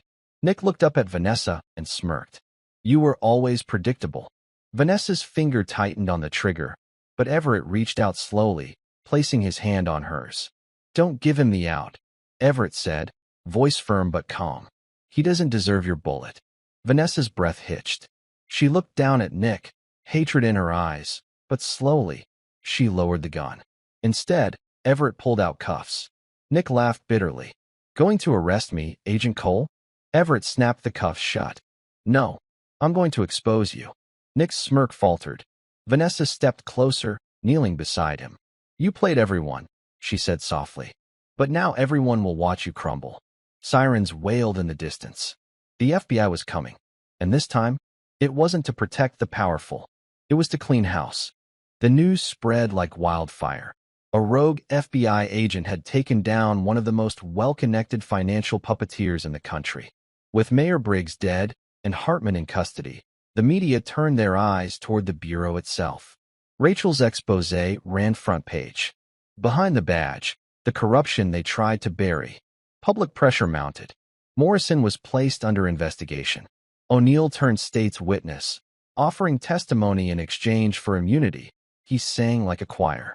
Everett sat in a private hearing room, flanked by Jake and Vanessa. Across the table, the Bureau's internal affairs panel. "You went off protocol," one official barked. "I saved lives," Everett replied coldly. "You disobeyed federal orders." "I followed justice." A long silence. Then another panelist leaned forward. "If even half of what you've uncovered is verified, this department owes you an apology." Everett didn't flinch. "I don't want apologies. I want accountability." Outside the room, journalists swarmed the halls. Everett didn't stop to talk. He'd said what needed to be said. And this time, people were listening. The safe house had grown quiet. Vanessa stood in the kitchen, stirring tea, watching Jake from a distance. He sat at the table with his laptop, editing his own digital log of everything they'd gone through. A project for school, he called it. But Vanessa knew better. He was writing the truth, in his way. She walked over, placed a hand on his shoulder. Jake looked up. "Hey," he said soft. Vanessa swallowed. "I know saying sorry won't undo anything. I know that." Jake studied her for a long second. "I hated you," he admitted. "For a while." She nodded. "I hated myself longer." Jake closed the laptop. "But you didn't run in the end. You stayed. Fought. Protected me." Vanessa blinked fast, her voice barely a whisper. "I love you more than anything. I just forgot how to show it." Jake stood, pulled her into a hug. It was stiff at first, but then she collapsed into it, arms around him, tears silent but heavy. In that moment, she didn't feel forgiven, but she felt seen. And for now, that was enough. Weeks passed. The headlines changed. The Bureau, under new leadership, reinstated Everett Cole, but not as a field agent. They offered him something else. A new division. One that monitored internal corruption. A watchdog with a badge. At first, he hesitated. "I didn't do this to get promoted," he told Rachel. "You didn't," she replied. "That's why they need you." He accepted. But with one condition, Rachel joined as senior advisor. She grinned, tapped her phone. "Already cleared my desk." The next day, Everett walked into his new office. No windows, no plaques, just a desk, a laptop, and a locked drawer. He placed one photo inside. Jake, Vanessa, and himself. Taken after it all. A reminder of what nearly broke him and what didn't. The Cole family stood at the edge of a cliff in Yosemite, overlooking the vast horizon. It was their first real vacation. No fear, no surveillance, no missions. Just family. Vanessa breathed deeply. "I forgot what peace felt like." Jake snapped a photo of the view. "Let's make it the start of something." Everett smiled, wrapping an arm around both of them. "No more running. No more secrets. Jake looked up. Promise. Everett looked him in the eyes. Promise. Behind them, a new sunrise crept over the trees. It wasn't the end. It was chapter 1 of the life they were meant to live. The Bureau's new corruption unit was quiet at night. Everett's footsteps echoed as he walked the sterile hallways toward the secure records vault. Past cases. Sealed names. Forgotten betrayals. He scanned his card, stepped inside, and locked the door behind him. He wasn't here for work. He was here for closure.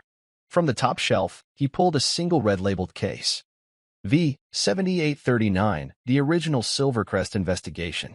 The case that had started it all. He opened it slowly. Inside were photos of Vanessa from 2 years ago, black and white surveillance shots. One of her in a parking lot with Briggs. Another entering Silvercrest HQ. She'd been watched long before the affair. Someone had marked her. Used her. He clenched his jaw. Then he noticed something else, a single sticky note, wedged beneath the folder. One line. He knew before you did. Everett's hand shook slightly as he turned the paper over. A name. Carson. Agent Carson. The same man who tried to rescue Jake at Dock 9. Everett's blood ran cold. There was still one left. Rachel paced behind Everett's desk, reading over Carson's internal file. He worked under Briggs' campaign security detail before he joined the Bureau. That connection was sealed in his file. On purpose. Everett stared at the screen. He was planted. And he nearly got Jake, Rachel added. He disappeared 2 days after the docks. Vanessa entered, holding her phone. He's not gone. I just traced a call to a luxury property outside Palm Springs. Registered to a holding company tied to guess who? Silvercrest. Jake, who had been silently listening, stood. Let me go with you. No. Everett said immediately. Jake didn't back down. You said we'd finish this as a family. Rachel raised an eyebrow. He's not wrong. Everett hesitated. He looked at Vanessa, at Jake, then slowly nodded. Gear up. The final thread was still alive, and it was time to cut it. Palm Springs was quiet at night, too quiet. The house was perched high on a cliff, all glass and steel, glowing like a shrine to arrogance. Everett, Rachel, Jake, and Vanessa moved silently through the dry brush surrounding the compound. Drones above. Jake manned surveillance. Vanessa covered the rear with a silencer. Rachel took the high point with a long-range scope. Everett breached the side door. The interior was modern, sterile, cold. He found Carson in the kitchen, calmly pouring whiskey. You're persistent, Carson said without looking up. Everett leveled his pistol. You're done. Carson turned, hands raised. Not quite. You expose me. I take half the Bureau with me. You think the country's ready to hear who else signed off on Silvercrest? Everett didn't blink. Try me. Suddenly, Carson lunged, grabbing the kitchen blade. Bang! A single shot echoed. From behind Everett, Vanessa stood at the hallway entrance, pistol still smoking. Carson dropped, knife clattering. Everett stared at her. She just whispered, no more chances. A week later, the air was still. The storm was finally over. Jake sat at his desk, staring at a stack of unopened letters he'd found in Vanessa's old lockbox. Most were unsent, addressed to him. He opened the top one, dated over a year ago. Jake, if you ever read this, it means I failed you in some way. I want you to know, I was never trying to disappear from your life. I just lost myself. But you were always the reason I fought to come back. I hope someday you'll understand that everything I did, right or wrong, was because I love you. He folded it carefully, then walked to the backyard. Vanessa was trimming a small garden bed. He handed her the letter. She didn't speak, just took it, eyes soft. Jake hugged her wordlessly, arms tight around her back. For the first time, it felt real. Forgiveness didn't come in speeches. It came in presence. Back at the Bureau, Everett stood before a clean white wall, newly installed in the main corridor. The integrity wall.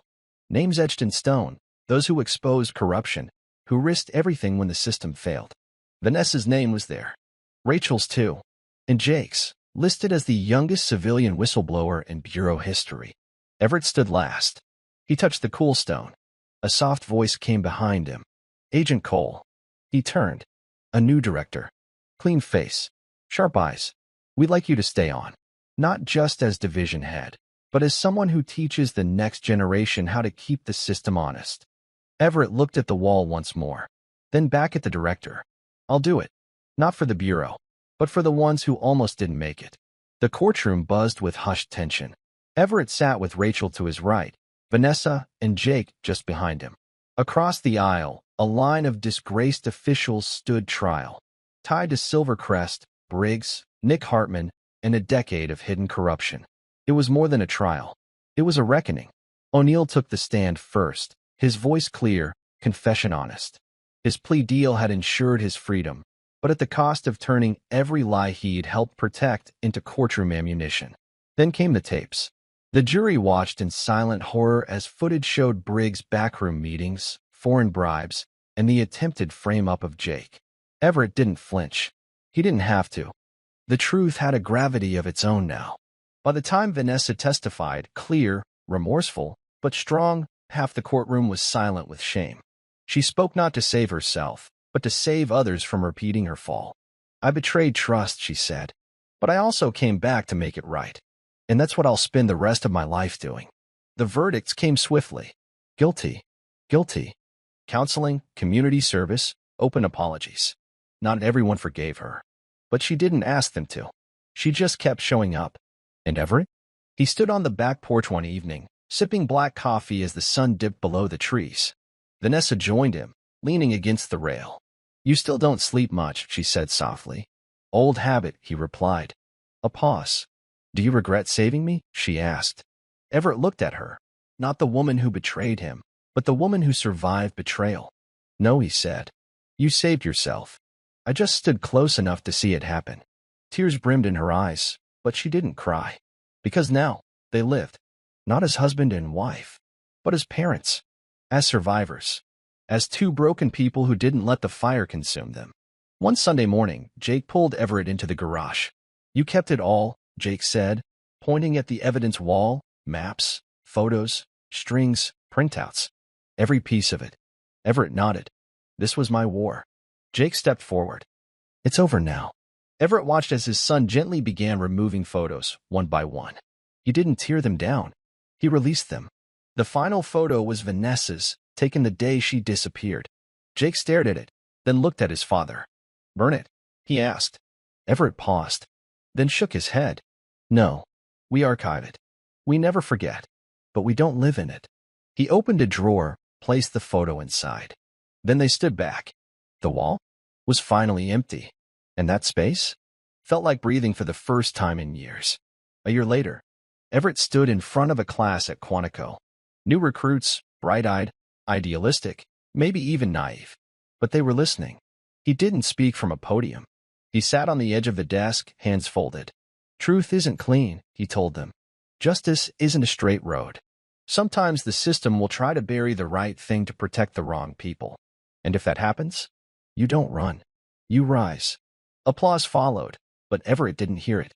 Because outside that room, Jake waited with Vanessa. They were headed out. Road trip, no destination. Just miles, music, and memories. As they loaded the car, Rachel drove up beside them. You heading out? She asked. Yep, Everett replied. No briefings. No guns. Just life. Rachel smiled. You earned it. Jake tossed Everett the keys. I'm driving. Vanessa laughed. He gets that from me. Everett smirked. Let's go before I change my mind. The engine roared to life. They pulled out onto the open road, the sun warmed through the windshield, the past growing smaller in the rearview mirror. And in that moment, everything felt right. Not perfect, but finally right. And now to you watching this. If life ever betrayed you like it did Everett, what would you fight for first? Justice or peace? Tell us below in the comments, and let us know where you're watching from. If this story moved you, even for a moment, we'd love your support. Like, share, and subscribe so you don't miss the next epic revenge and thriller story we have in store. Until then, take care of yourself, stay sharp, and we'll see you in the next one.